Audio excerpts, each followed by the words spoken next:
A former priest gets recruited to retrieve an artifact from a church that shouldn't exist. On a battlefield, a wounded man prays as he walks past the dead. He sees a wounded soldier holding a relic, so he tries to take it. The soldier suddenly grabs him, so he backs away and sees bodies crucified upside down. In Egypt, archaeologist Lancaster Marin meets an antique dealer named Semelier. The man tells him about a church in Africa that was supposedly built in 5 AD. Lancaster doesn't believe him as the Byzantine Empire didn't spread Christianity there at that time. Semelier reveals that the British have financed the church's excavation to discover a relic, but he wants Lancaster to find it before them. Lancaster refuses, so Semelier asks what happened to him, knowing that Lancaster was a priest before the war. When he doesn't respond, Semelier shows him an impression of the relic. Lancaster assesses that it's Sumerian and asks why he thinks it's in Africa. Semelier simply tells him that a British major leads an excavation for it, and he already agreed to let Lancaster join. Lancaster soon arrives at the British Army headquarters, where the soldiers remind him about the war. He then meets Major Granville, who tells him that the excavation is in Derati. Granville then introduces Father Francis, who is assigned to ensure that the church won't be desecrated. Francis addresses Lancaster as a priest, so Lancaster corrects him since he's no longer one. On their way, Lancaster and Francis ride a jeep with Chuma. Chuma shares that he's been there since the start of the excavation as an interpreter. Lancaster sees a graveyard, so Chuma explains that it's because of the plague that happened years ago. They soon arrive in Derati, where Lancaster meets Jeffries, the dig supervisor, and Sarah Novak, the area's missionary doctor. Lancaster asks about the site's status, so Jeffries reveals that the church is in pristine condition, but no one would enter. When asked why, Jeffries just leaves. Curious, Lancaster asks about Jeffries' scars, so Sarah speculates that it's an infection. He then asks why the men won't enter the church, and Sarah explains that it's because of the evil spirits, though she doesn't believe in this since she's a doctor. Francis then introduces Emekwi, who's donating his hotel room for the mission school, and his sons, James and Joseph. They soon arrive at the site, where they see the church's uncovered dome. Lancaster brushes off the dirt on the wall and finds that it's still pristine. He concludes that the church was buried right after it was built. He then notices hyenas roaming around, so Chuma notes that they've been around since they began digging. Suddenly, a worker experiences a seizure. Lancaster then sees Joseph exploring, so he warns the boy that it's dangerous to collect rocks there. To help him, he hands Joseph a trowel. Afterward, Lancaster returns to the site, and Sarah tells him that the man's seizure has stopped. She wants to keep him at the hospital, but the Turkana doesn't trust her anymore. Curious, Sarah asks him what he wants to uncover. Lancaster shares that he wants to know why a church was built years before Christianity arrived. Just then, Jeffries arrives and gives Sarah a necklace for luck. Lancaster then asks when they can uncover the church's door, but Jeffries thinks it'll take days, so he suggests that they enter through the roof. Soon, Lancaster, Chuma, and Francis climb down the roof. Inside, they find a patchwork of Lucifer and the spears of the statues pointing downward. They also see an upside-down figure of Jesus Christ on a cross. Francis asks for an inventory of the items found in the church, so Chuma suggests that lead archaeologist Monsieur Besson would know. However, he's gone mad. Chuma takes Lancaster to Besson's tent, where the archaeologist sees a drawing of the artifact. As he reaches for it, he accidentally cuts his palm on a glass shard. In her room, Sarah does tarot reading, where she gets the Death, the Tower, and the Devil cards. She shuffles the deck and gets the same reading. Lancaster visits her to ask about Besson's treatment. Sarah, however, notices the cut on his palm, so she suggests cleaning it. While cleaning his wound, Sarah reveals that Besson had no symptoms before his mental breakdown. Lancaster assumes this is why the Turkana fear the church's curse. Lancaster then notices Sarah's tattoo, so she shares how her family hid from the tyrants, but someone turned them in, so they were sent to a prison camp. Sarah adds that her husband never touched her again after she revealed her past to him. Curious, Sarah wonders if he misses being a priest, to which Lancaster says no. Lancaster plans to see Besson the next day, so Sarah recommends that he speak with Father Giannetti, who runs the sanitarium. Meanwhile, Francis prays when his cross suddenly turns upside down. This scares Francis, so he writes it up and leaves, only for the cross to turn again afterward. That night, Lancaster scans Besson's drawings, focusing on the artifact. This makes him recall a soldier telling him that God is not here today, before shooting a girl. At the same time, James drinks from the well when he sees Joseph, so he tells him to go back to bed. However, Joseph refuses and walks to get his trowel, but James grabs it. Suddenly, hyenas come out, and James finds himself cornered. Joseph simply watches as his brother gets attacked. Emekwi rushes with his rifle but freezes, so Lancaster takes the gun and shoots the hyenas, making them flee while Joseph collapses. At the clinic, Sarah checks Joseph's condition. Francis points out that the hyenas ignored Joseph, acting as if he wasn't there. In St. John's Sanitarium the next day, Lancaster meets with Besson. Lancaster asks where he saw the relic from his drawing, but the man just laughs. The door suddenly closes, and blood drips on the floor. Besson then faces Lancaster, showing that he has carved his chest. Suddenly, he declares that God is not here today, before stabbing himself in the neck. Lancaster watches in horror as the nurses attend to him, and Father Giannetti steps in. Giannetti speculates that Besson was touched by the devil, recalling how in 1647, a convent in France was plagued by possession. He believes that the same evil is in Derati, so he hands Lancaster the book for exorcism. Lancaster refuses as he's no longer a priest, but Giannetti tells him that he'll always be a priest and only his faith can save him. That night, Sarah reads when the wind blows off her papers. She closes her window but notices something moving behind her. Holding a weapon, she walks to Joseph's room and sees him sitting on the floor, caressing something underneath a cloth. She removes the cloth and finds James's decapitated head. Sarah gasps awake as she wakes up from the nightmare. To her surprise, she finds Jeffries beside her. He berates her for throwing away the necklace he gave her, but she defends that she lost it. Still, Jeffries blurts out that if she could only cure his face, he may look good to her. Joseph then enters the room and says he's coming for you. Worried, Sarah approaches Joseph and comforts him. Later, Lancaster checks on Joseph and sees a lesion on his chest. Sarah assures him that it's asymptomatic, but she can't figure out the source. She asks him about Besson, so he reveals that he's dead. Sarah cries as she feels useless, so Lancaster hugs her in comfort and they kiss. Suddenly, blood flows into Joseph's IV bag, and the bed moves. When Lancaster checks on the boy, he begins convulsing, so Sarah checks his vital signs until he stops. One night, Lancaster enters the church and compares the surroundings to one of Besson's drawings.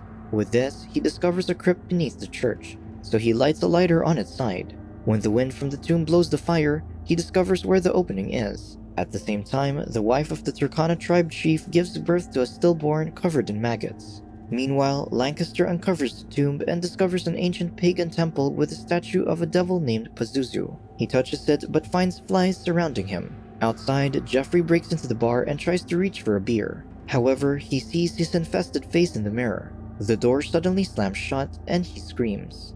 In her room, Sarah takes a shower when the power goes out. She checks the fuse but notices someone running.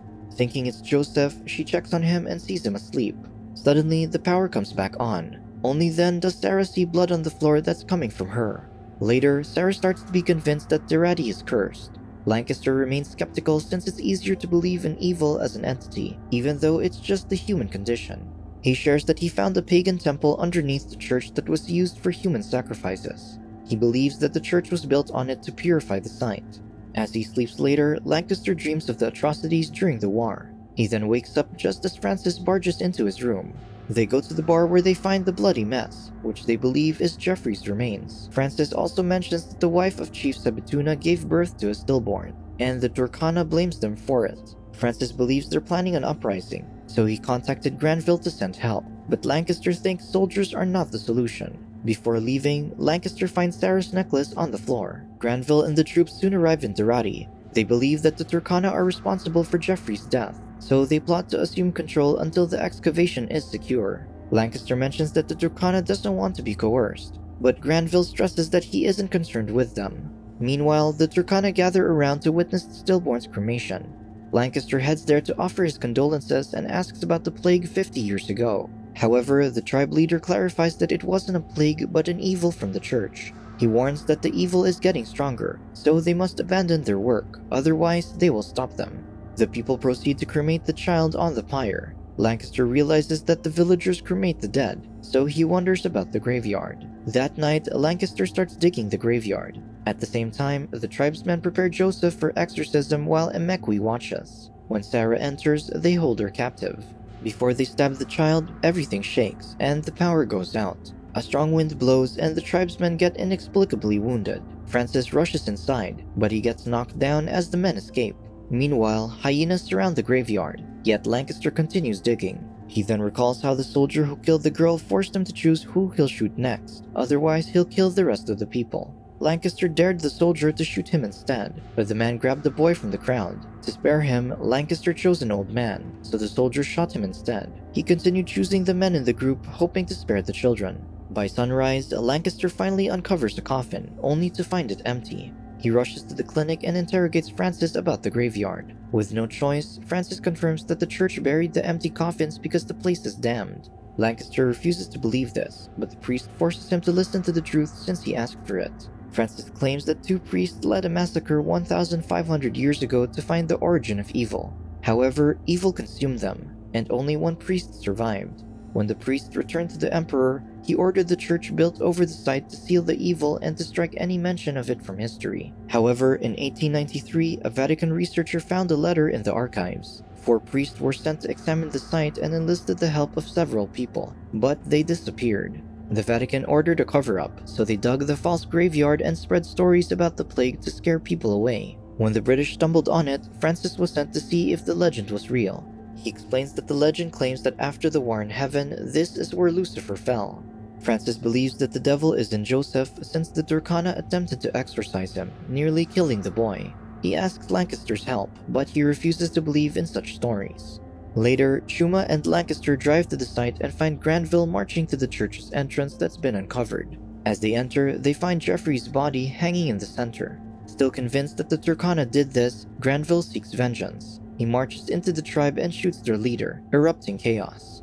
Lancaster yells in anguish until Chuma warns him that the Turkana believes the evil is inside Joseph. He then begs Lancaster to save him. Soon, the troops prepare for battle, yet Granville examines a butterfly in his tent, telling his men to leave him be. The ground shakes, making him uneasy.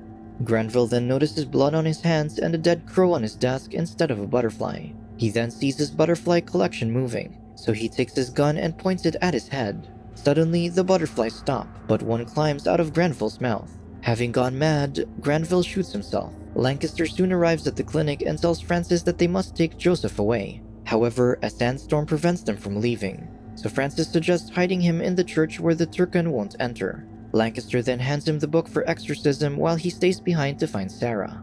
The sandstorm envelops the area, limiting the visibility while the tribe chants. Still, Francis arrives at the church and lays Joseph to perform an exorcism. Meanwhile, Lancaster heads into Sarah's bedroom, where he sees an occult symbol drawn on the wall in blood. He also sees the relic, so he grabs it. He then notices a wedding photo, discovering that Besson was Sarah's husband. With this, he figures out that she went into the church with Besson. Therefore, she's the one possessed, not Joseph. At the church, a possessed Sarah attacks Francis. Meanwhile, the troops open fire, shooting the tribesmen heading their way. Outside the clinic, Chuma gets stabbed by a tribesman, killing him.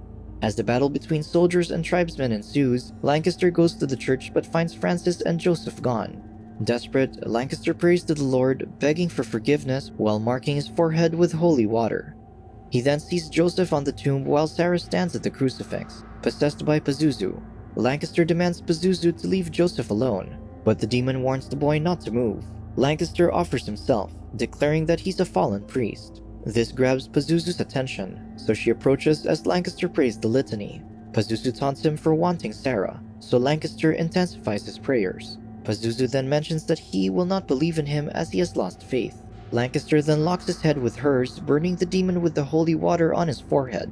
He prays until Pazuzu throws him back. Suddenly, Pazuzu disappears, so Lancaster approaches Joseph, but he is pulled into the crypt. Following him, Lancaster goes inside and finds a blood trail.